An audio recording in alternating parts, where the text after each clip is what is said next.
কাৰণে স্কুটিখন নাপালো, কোনোবাই কয় যে আধা নম্বৰৰ কাৰণে নাপালো।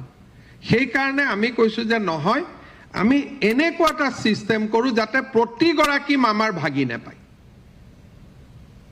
সেই কাৰণে এবাৰ আমি কৰিছো যে আমি ইউনিভাৰ্সালি নিযুত মইনা আৰু নিযুত বাবু দিব খুজিছো।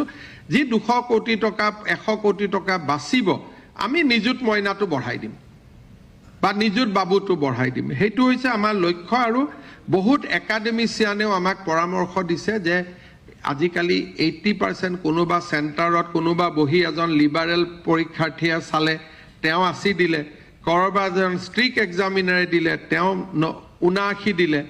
1 নম্বৰৰ কাৰণে এজন ছোৱালী বা এগৰাকী ল'ৰাটো বেয়া হৈ যায়। কাৰণে চৰকাৰে যি দিয়ে এনেকে দিয়ক যাতে প্ৰতিগৰাকী ষ্টুডেণ্টে পায়, 3rd ডিভিজনেও পায়, 1st ডিভিজনেও পায়। সেইকাৰণে আমি কৈছো আমি টকাটো ছেভিংছ নকৰো, আমি টকাটো নিযুত মইনা আৰু নিযুত বাবুত আমি দি দিম।